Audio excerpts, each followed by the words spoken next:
संख्या ये युवाओं को आध्यात्मिक और सांस्कृतिक प्रगति की ओर प्रोत्साहित करने के लिए ये लगातार जुड़े रहते हैं। इसी कड़ी में यहाँ के ग्राम देवता के लगातार 48 घंटा अष्टजाम चल रहा है, जो इनके घर के बिल्कुल नज़दीक है। तो ये सब कैसे आपको प्रेरणा मिलती है, ये सब कराना चाहिए? सबसे पहले तो अखिलेश जी मैं ये बताना चाहता हूँ कि आप जो हमारे यहाँ आए, मैं उसका धन्यवाद आपको दे रहा हूँ, और साथ साथ ग्रामीण की ओर से सभी ग्रामीण आपको धन्यवाद की पात्र मानते हुए आपका नम्र निवेदन करता है।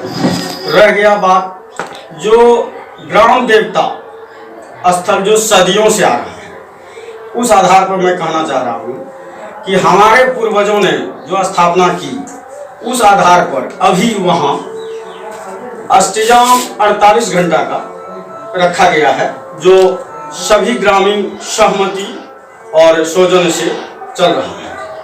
और उसमें सहभागी के तौर पर हम ग्रामीणों को सबको ये कह रहे हैं कि सबका सौभाग्य रहा। खास करके जो अगुवाई करने वाले हैं सदस्य, उसका मैं नाम लेना चाहता हूँ। वो हमारे गुरु समान भी हैं और इस समाज से जुड़े हुए व्यक्ति भी हैं, और इस समाज से हर तरह के अपेक्षा रखने वाले श्री हमारे चाचा अर्जुन पाठक जी हैं, गौरीकांत झा जी हैं, इसके बाद बौस्कीनाथ पाठक जी हैं, श्रीकांत पाठक जी हैं, कालीकांत जी हैं, और संजय झा जी हैं। और इसके बाद समस्त ग्रामीण मोटा मोटी हम आपको जब वार्ड नंबर 1 से समस्त ग्रामीण की ओर से मैं ये कहना चाहता हूँ कि जो चीज़ आज के डेट में हो रहा है, उसका कल्पना इस समाज को आज तक नहीं था। हम युवाओं और बुजुर्गों के साथ मिलकर जो ये अष्टजाम कार्यक्रम रखा, उससे पहले ये ग्राम देवता एक जंगल की तरह समाज में था। उसको मतलब व्यवस्थित करने के लिए यहाँ का युवा जो समर्थन किया, उसके साथ साथ बुजुर्ग जो भी हैं वह भी समर्थन पूरा किए हैं। और हमारे गुरुदेव दीनानाथ पाठक जी भी इसमें हैं। आप इस आधार पर इसको लीजिए कि क्षेत्र संख्या 3 से हम जमुआ पंचायत के समिति नहीं, इस धरती का बेटा यानी जमुआ पंचायत वार्ड नंबर 1 से जो ये समाज हमको दिया, आज तक न किसी को कोई दिया होगा, न देने का चेष्टा करेगा, क्योंकि इससे पहले मेरा इस समाज में कोई योगदान नहीं था। हमारे चाचा श्री अर्जुन पाठक जी के को है। अर्जुन पाठक जी, आप ये बताइए कि ये मैथिल ग्राम में ग्राम देवता का जो पूजा होता है, वो अभी जैसे समिति साहब बता रहे थे कि पहली बार ये अष्टजाम हो रहा है, इसका उद्देश्य क्या है? उद्देश्य तो ये ग्राम देवता के नाम से जो जाना जाता है, यह हर गांव का एक ग्राम देवता स्थापना है, हर गांव में। उसी तौर पर, उसी आशय से हम लोग का पूर्वज के स्थापित किए हुए नहीं। उस समय बस्ती छोटा था, तो छोटा रूप में थे उसका मंदिर। अब आधुनिक जो युग हुआ है, लोगों का विकास हुआ, तो मंदिर का भी विकास होना चाहिए, इसलिए इसको फिर बड़ा आधुनिक रूप दिया गया है। और इसमें हम किसी खास व्यक्ति का तो नाम नहीं लूँगा, लगभग 100 परिवार का यह मैथिल टोला घरवाली है। उसमें 100 का 100 परिवार का सहयोग से, तन मन धन का सहयोग से आयोजन किया गया है, जिसमें कि आधी अधूरी है, अभी मंदिर पूरा तो हुआ है नहीं। तो इस बार कुछ युवाओं का ऐसा इच्छा हुआ कि यहाँ कम से कम अष्टजाम हो, इसी के तहत अष्टजाम का आयोजन किया गया है। मंदिर में प्लास्टर नहीं, छत ढाला किया गया है।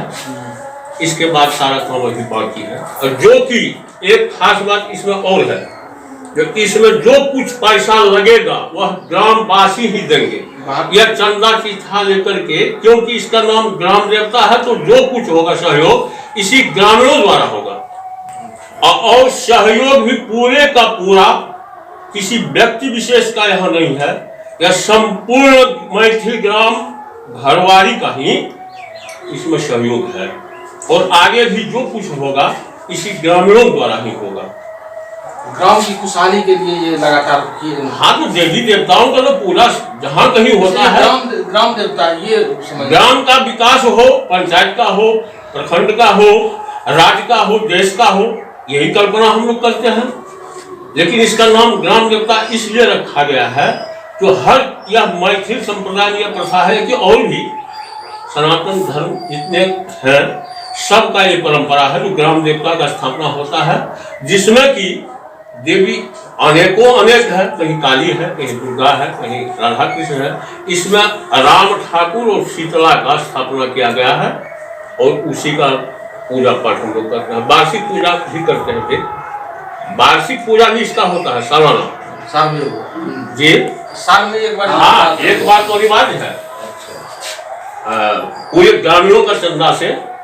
और इसमें एक और खास बात है, चाहे कोई गरीब हो चाहे अमीर हो, सबका चंदा बराबर लगता है ग्राम देवता पूजा में। इसमें कोई ज्यादा कुछ नहीं, अगर एक दिन का पता से कहीं ऊपर भी होगा तो इसके लिए साधारण बात। ये पूजा पाठ मतलब आप लोग जब से देखे तब से होते चला आ रहा है लगातार होगा। हर साल सब जुटा रहता है। प्रत्येक साल एक बार पूजा अनिवार्य रूप से करते हैं। हमारे समाज में जितने भी प्रबुद्ध लोग हैं उसका सौभागी हर समय यहाँ रहते हैं, जिसमें हम ये आपको तो बताना नहीं चाहेंगे कि मतलब ये वो 9-13 नहीं।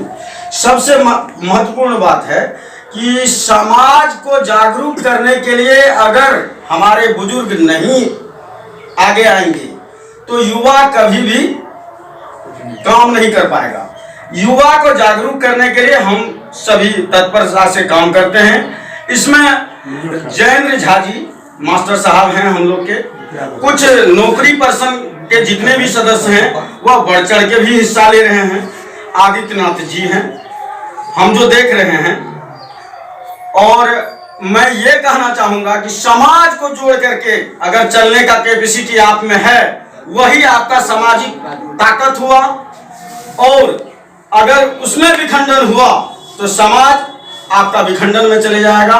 इसके लिए हम और आप दोषी हो सकते हैं, बल्कि युवा नहीं।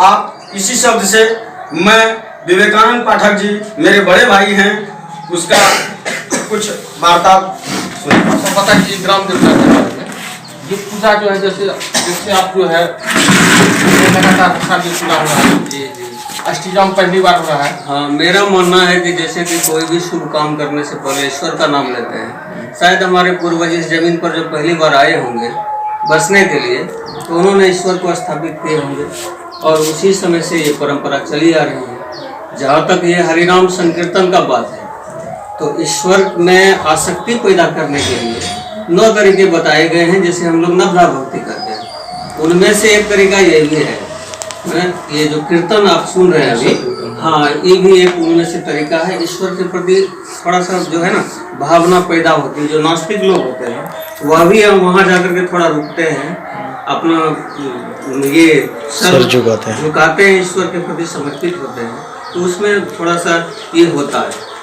वैसे हम लोग मानव तन में जब अवतार जितने भी जीव होते हैं उसमें, जैसे आज के ज़माने में कोई IAS करता है तो कहता है सबसे बड़ा हो गया, उसी प्रकार जीव में ये मनुष्य का तन प्राप्त करना, ये समझिए कि IAS प्राप्त करने से भी बड़ा होता है, ज़्यादा हम लोग समझते हैं इसको। तो इस ईश्वर तन प्राप्त करने के बाद भी अगर आदमी मोक्ष को नहीं प्राप्त करता है तो ये उसके लिए दुर्भाग्य की बात है।